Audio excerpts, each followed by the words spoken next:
আসসালামু আলাইকুম ওয়া রাহমাতুল্লাহি ওয়া বারাকাতুহু। আশা করি সবাই ভালো আছেন। আজকে যখন এশার নামাজ আদায় করছিলাম, নামাজ পড়তে পড়তে হঠাৎ একটা বিষয় মনে এলো, যেটা আমাকে অনেকক্ষণ ভাবালো। এই জন্য আমি মনে করলাম বিষয়টা অন্যদের কাছেও বলি এবং লিখে রাখি। সেজন্যই আমার এই ভিডিওটা। আশা করি সবার জন্য অনেক উপকার হবে। আশা করি বিষয়টা হলো,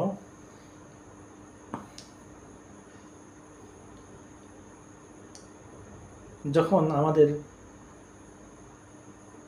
কেউ মারা যায়, বাবা হোক, মা হোক,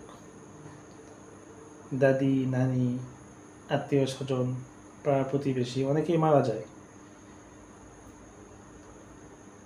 যে মারা গেল, যেদিন মারা গেল, আমরা কিন্তু অনেকেই সেই মৃত্যুর তারিখটা, ওই দিনটা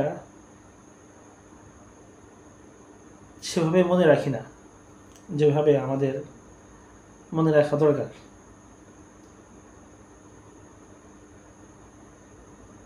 কিন্তু যখন আমরা যে সন্তানটাকে শৈশব থেকে লালন পালন করছি, ওই সন্তানটা যখন পড়াশোনা করছে বা বড় হওয়ার পরে আয় ব্যয় করবে, কামাই কার্জি করবে, এই সময় হঠাৎ যখন মারা যায়, তখন কিন্তু সে কীভাবে মারা গেল, কোন দিন মারা গেল, কোন সময়ে মারা গেল, এই ঘটনাগুলো আমরা বহুদিন পর্যন্ত মনে রাখি। তো আমরা এই তো আমার বাবার মৃত্যুর তারিখটা মনে রাখি না, কিন্তু আমার সন্তান তার তারিখটা, তার মৃত্যুর তারিখ, জন্মের তারিখ আমি খুব ভালোভাবে মনে রাখি। তো বাবা, তিনি তো আমাদের আত্মীয়, আমার পরম আত্মীয়, যার মাধ্যমে আমি পৃথিবীতে এসেছি। কিন্তু তিনি মারা গেছেন বার্ধক্য অবস্থায়, যখন তার মারা যাওয়ার সময়। কিন্তু আমার সন্তান, সে মারা গিয়েছে খুব অল্প বয়সেই। তো একজনের জন্ম তারিখ আমি মনে রাখলাম, আরেকজনেরটা মনে রাখলাম না বা মনে রাখি না। এর মূল কারণ কি? এর মূল কারণটা হলো আঘাত লাগা আর আঘাত না লাগা। যার বয়স হয়ে গেছে, মৃত্যুর সময় ঘনিয়ে এসেছে, সে আর পৃথিবীতে কতদিন বাঁচবে? বাঁচার দরকারই বাকি। এখন চলে যেতে পারলেই ভালো। ঠিক যখন সে চলে গেল, তার কথা আমরা সেভাবে আর মনে রাখি না। কিন্তু যার এখন কাজের সময়, ভরা শৈশব, ভরা যৌবন, হেসে খেলায় বেড়াচ্ছে, এই সময় হঠাৎ সে মারা গেলে ওটা আমাদের একটা নাড়া লাগে, আমাদের একটা আঘাত লাগে। তো যেই বিষয়ের আঘাত লাগে, এই বিষয়টা আমরা খুব ভালোভাবে মনে রাখি। আবার উদাহরণস্বরূপ, আমরা যেই বিষয়টা, যে জিনিসটাকে বেশি মহব্বত করি, বেশি ভালোবাসি, এই মহব্বতের কলম, কিতাব মহব্বতের খাতা বা মহব্বতের ডায়েরি, মহব্বত ভালোবাসার যে কোনো কিছু কবে কোথায় কখন কি ঘটছে এগুলো আমরা খুব ভালোভাবে মনে রাখি। কিন্তু যে আমার ঘরের স্ত্রী, আমার বিবি, যাকে আমি কত কষ্ট করে সারা জীবনের পরিশ্রম দিয়ে আমি তাকে ঘরে নিয়ে এলাম, সে একটা কথা বলল, কিন্তু সেই কথাটা আমি মনে রাখি না, তার দেওয়া কোনো বিষয় আমার মনে থাকে না। এর কারণ কি? এর কারণ হলো মহব্বত। মহব্বত বিষয়টা খুবই মনে থাকে। মহব্বতের কোনো কিছু হলে, মহব্বতের কোনো বিষয় কোনো কিছু হলে ওটা আমার মনে থাকে। তো যাকে সবসময় দেখছি, সবসময় তার সঙ্গে থাকছি, তার বিষয়গুলো মনে থাকে না। বিশেষভাবে যদি বলি তাহলে তাকে আমরা প্রাধান্য দিই না। তো প্রাধান্য দেওয়া বিষয়টা জরুরি। তো ঠিক দিন বা ধর্মের ক্ষেত্রেও এরকম আপনাকে আপনার মনের মধ্যে, আপনার শরীরের মধ্যে সবসময় একটা আঘাত লাগা কাজ করতে হবে। আপনার মনের মধ্যে সবসময় একটা মহব্বত কাজ করতে হবে।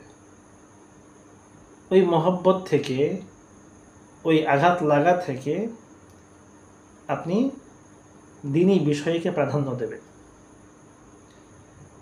উদাহরণস্বরূপ আমাদের রমজান মাস প্রতি বছরে আসে, কিন্তু রমজান মাসে আমি যেভাবে কোরআন মাজিদ পড়ি বা তিলাওয়াত করি বা শিখি, সারা বছর কিন্তু সেভাবে আমি শিখি না বা পড়ি না, তিলাওয়াত করি না। অথচ কোরআন মাজিদ আমার তিলাওয়াতের বিষয়, আমার শেখার বিষয়, তার সঙ্গে আমার একটা মহব্বত থাকবে, এটাই কিন্তু জরুরি এবং এটাই হওয়া দরকার ছিল। তো আমরা তা পড়ি না বা তা শিখি না কেন?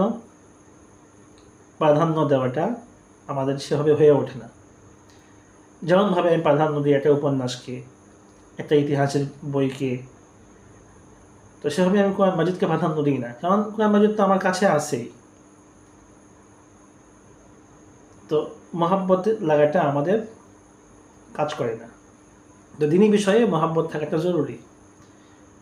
অনুরূপভাবে আপনি বাজার থেকে বাড়িতে যাচ্ছেন, যে সময় মাগরিবের নামাজ হচ্ছে, বাজার থেকে যখন আপনি বাড়িতে যাচ্ছেন, তো বাজার থেকে বাইরে যাওয়ার পথে কমপক্ষে 7টা মসজিদ আছে। আপনি হয়তো ভ্যানে যাচ্ছেন, তো 7টা মসজিদ ছাপিয়ে আপনি বাড়িতে যাচ্ছেন। কতগুলো মসজিদ, প্রত্যেক মসজিদেই প্রায় নামাজ হচ্ছে, ইমাম সাহেব তিলাওয়াত করছেন, কত মুসল্লি ওযু করছে, তাড়াহুড়া করছে নামাজের জন্য।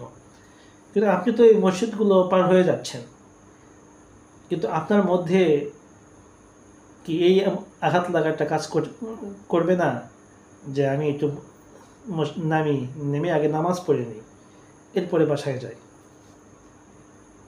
এমনও হতে পারে যে আমি যে পথ ধরছি বা এই পথে হয়তো আমি শেষ পর্যন্ত যেতে পারবো না, এর আগে আমার মৃত্যুর ফেরেশতা আমার সামনে হাজির হবে। হয়তো এই মসজিদগুলো থেকে যে আওয়াজ আসছে, আমি এই আওয়াজ আর শুনতে পারবো না। তো এই মহব্বত, এই আঘাত লাগাটা, প্রাধান্য দেওয়াটা সবসময় আপনাকে যদি নাড়িয়ে তোলে, তাহলেই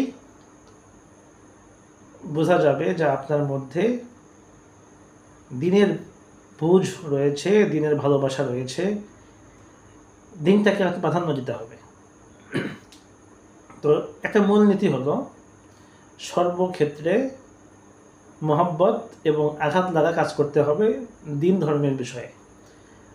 যদি দিন ধর্মের বিষয়ে সব সময় আপনার আঘাত লাগা কাজ করে, ভালোবাসা কাজ করে, তাহলে আপনি সর্বক্ষেত্রে সফল। ঘুম থেকে উঠছেন, ঘুম থেকে ওঠার পরে আপনি দোয়া পড়বেন, আলহামদুলিল্লাহিল্লাযী আহইয়ানা বা'দা মা আমাতানা ওয়া ইলাইহিন নুশুর।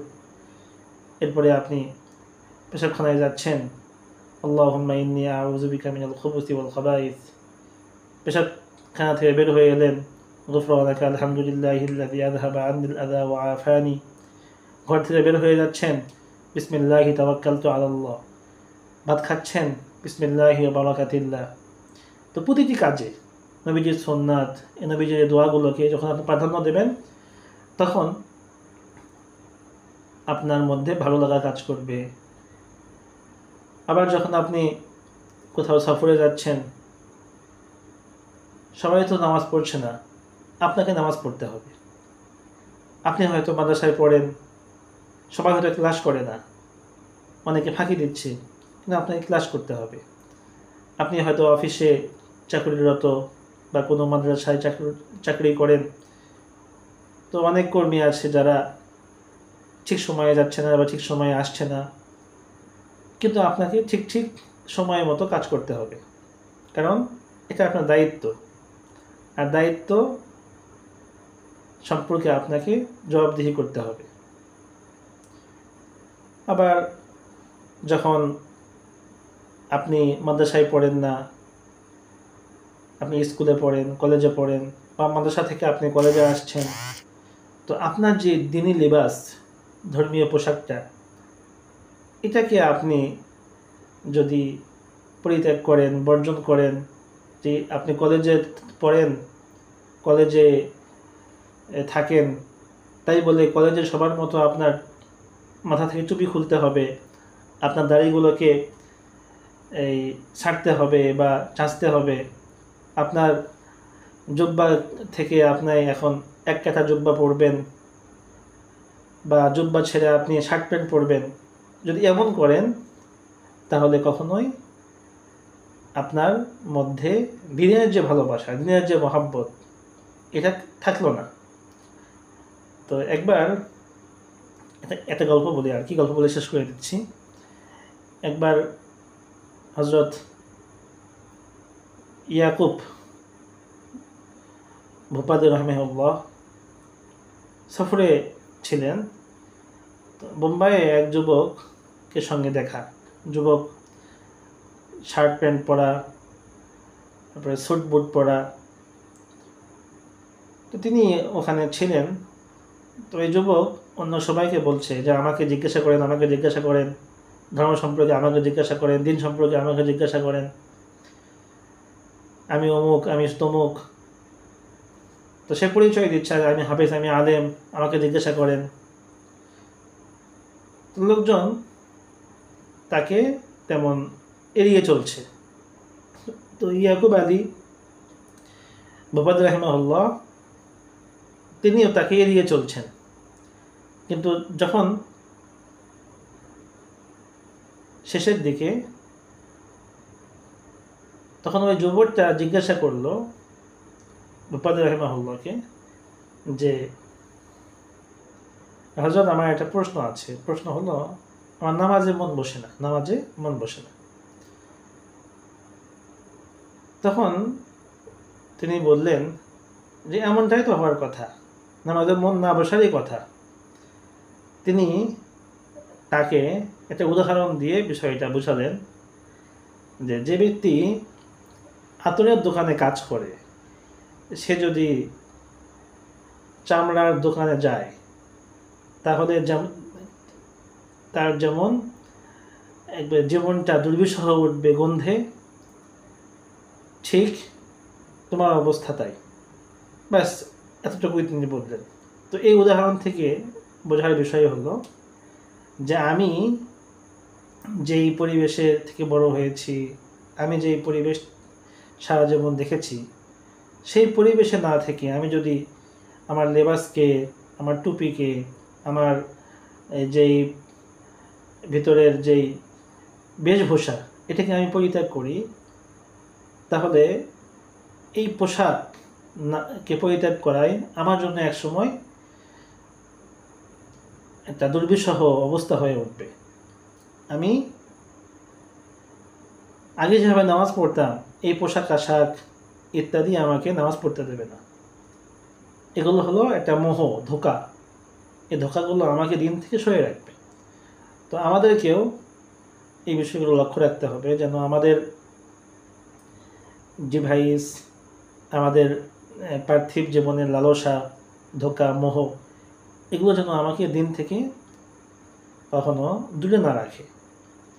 মনে করুন আপনি মসজিদ থেকে যাচ্ছেন বা দেশে তালিম হচ্ছে, তো তালিমে আপনি বসছেন না, আবার গাছ তো হবে, দিনই কোনো হালাকা হচ্ছে, মজলিস হচ্ছে, আপনি সেখানে বসছেন না।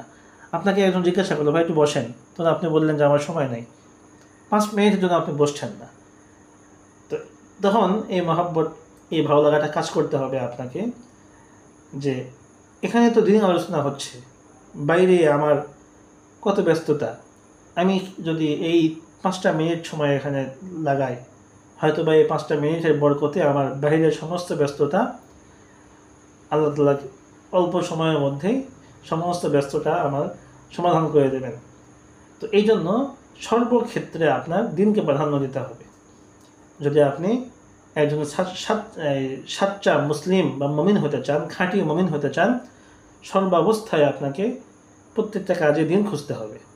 প্রতিটি কাজে আপনাকে এই প্রশ্ন করতে হবে, মাযা ক্বালা আল্লাহু তাআলা ওয়া মাযা ক্বালা রাসূল, আল্লাহ কি বলেছেন, রাসূল কি বলেছেন, এক্ষেত্রে আমার দিন কি বলে, আমার দিন কি বলে, আমার ইসলাম কি বলে। সর্বক্ষেত্রে যদি আপনি ইসলামকে প্রাধান্য দেন, তাহলে ইনশাআল্লাহ আপনার জীবনটা আস্তে আস্তে সুন্দর হয়ে উঠবে। আর এই কথা মনে রাখতে হবে যে আমার জীবন দুদিনের, আজ আছি কাল নাই। এই জন্য আমাকে সবসময় এই চিন্তা লালন করতে হবে, আমার একজন আল্লাহ আছেন, আমার একজন আল্লাহ আছেন। যদি আমি সবসময় ফিকির করি, তাহলে ইনশাআল্লাহ সবসময় আমার জন্য সব কিছু করা সহজ হবে। এই বিষয়গুলো আমরা সবসময় খেয়াল রাখি এবং বাস্তবায়ন করার চেষ্টা করি ইনশাআল্লাহ। আজ এই পর্যন্তই, ভালো থাকবেন, দোয়া করবেন। আসসালামু আলাইকুম ওয়া রাহমাতুল্লাহি ওয়া বারাকাতুহু।